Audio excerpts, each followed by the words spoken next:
What's up guys, my name's Liam, and in today's video we're going to be taking a look at the brand new DELUX M900 Mini Pro. I was really excited to get my hands on this mouse because it is advertised to be around 40 grams, and it is actually an ergo shape this time compared to a lot of these other 40 gram mice that we've been seeing coming out that do have a symmetrical shape. So in this video I'm going to break down how my experience has been with it so far, how it compares to some of the competition out there, and hopefully I'll be able to help you decide whether or not this could possibly be the perfect gaming mouse for you. So let's check it out.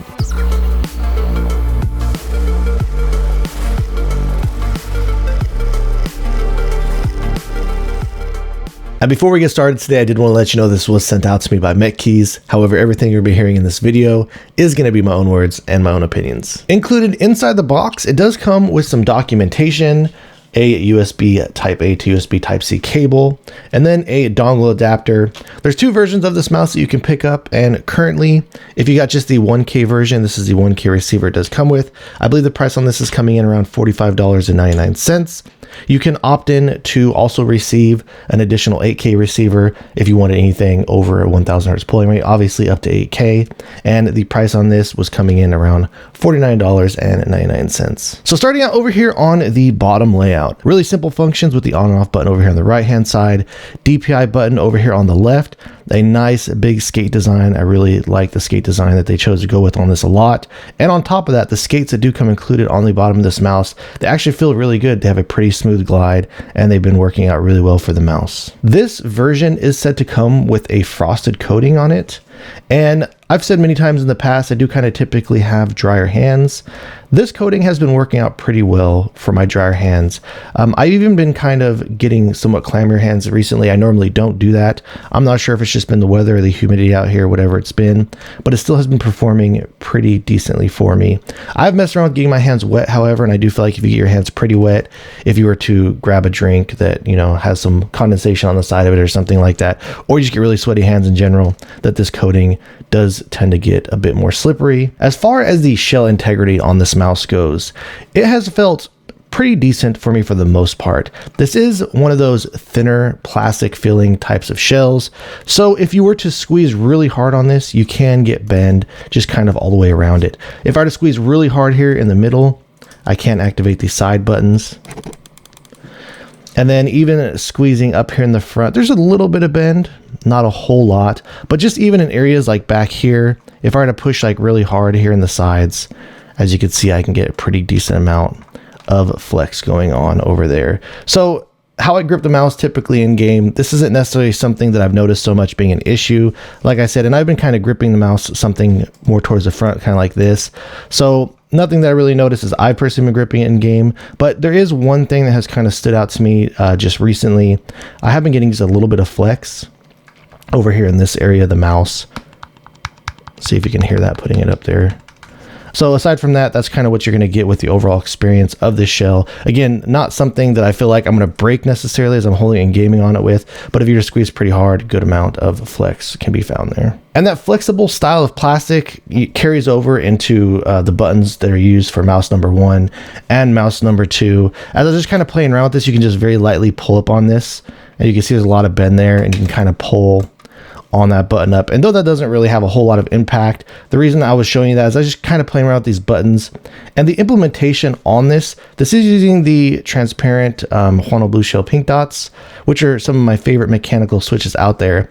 But just with the flexibility of the mouse button 1 and 2, it doesn't really feel as crisp or snappy in a lot of other implementations, and you get quite a bit of play up here in the front just with how kind of bendy the buttons are. And even if you were to click the mouse here in the middle, you don't get a whole lot of play, but again, they just feel I would say just a little bit mushier compared to some of the other better implementations out there. As far as the implementation from front to back goes, you know, not a whole lot heavier here in the back, but you do just get an additional extra amount of play up here in the front of these buttons. And just kind of with how the button design is, with them having an aggressive curve downwards, like I said, it just is not the most enjoyable click experience if you're going to be playing up here at the very front of the mouse. That's how you're clicking it. But I don't notice any like real major teetering, even though you could see there's just a little bit there. Didn't really notice it so much in my gameplay.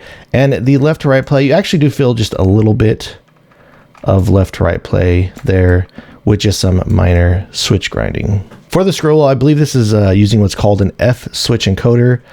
I would say that the scroll steps on it feel small, but you have a medium tensioning there. The center click, I wouldn't say it's necessarily stiff, but it is a little bit more on the firm side. And as for the way that the side buttons feel on this mouse, the side buttons actually do feel pretty good. You do get just a little bit of play, but not a whole lot. And I do feel like these clicks over here on the side, they're really lightweight. So they're really easy to actuate. They don't feel like too spongy or anything like that. They actually do feel pretty lightweight and snappy. There is a bit of post travel on these though. Like I get the click happens right here. And then anything past that point, as you can see, that's just post travel, but it doesn't go that far into the shell. It kind of just flattens out with the shell there, and not a whole lot of noticeable rocking when it comes to the front and back. And then just kind of the same thing over here on the front side button.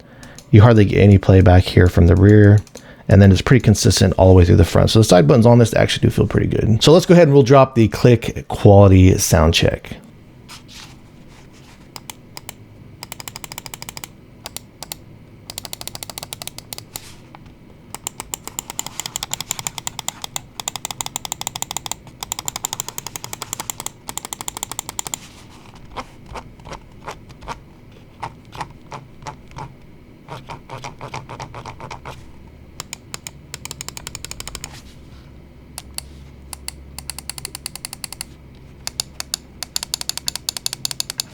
When it comes to the weight and balance, the balance on this mouse actually has felt spot on, both front to back and left to right. So with these larger style skates on here, dropping on my scale, looks like it's coming in at approximately 43.4 grams. For this version of the mouse, it is using a BK3633 MCU, and it is using this style of software that we've seen before in the past.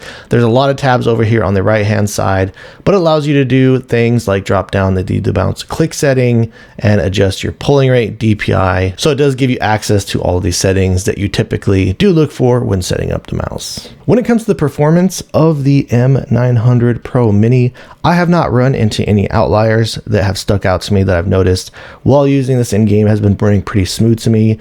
I did hook it up to my Xlite system, however, but unfortunately I was not able to get it to work with this firmware version for whatever reason, so I do apologize about that. So I am unable to bring you any click latency performance numbers at this time in this video. If that does change, however, in the future, I promise you guys I will update you and let you know. I've really been enjoying this shape a lot. This is a smaller Ergo shape. However, the fact that it is smaller, I feel like the shape is great, but it still does feel pretty wide in the hands as you're using it.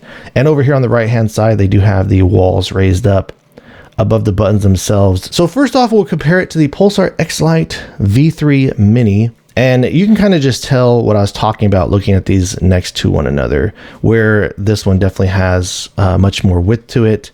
Whereas when you're holding the Xlite V3 Mini, it does feel quite a bit more narrow in your hands. But here's a look at the curve profile down over here on the bottom, looking at the curve profile from the top left down to the sides. So here's a look at them next to each other. Not a whole lot of difference when it comes to the overall length between these.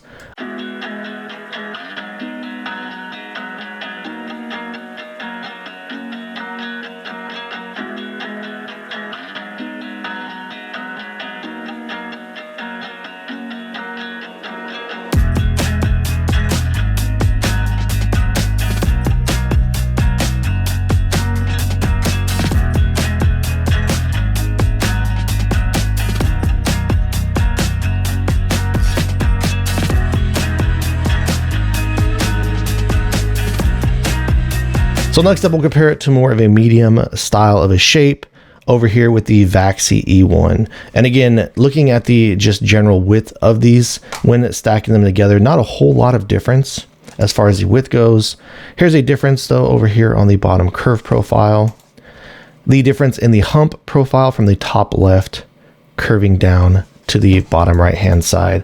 So though the width of these is really not that far apart from one another, the E1 over here, it does feel a bit taller in the hands and just a little bit more longer.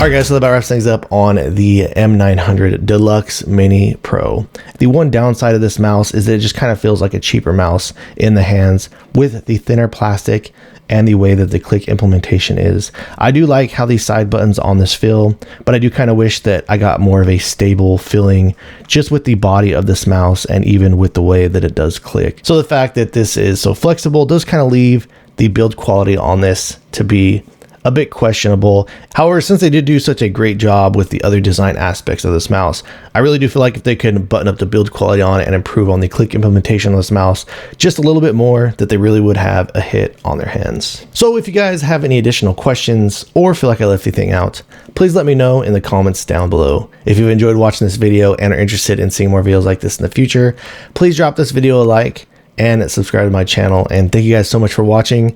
I look forward to seeing you in the next one.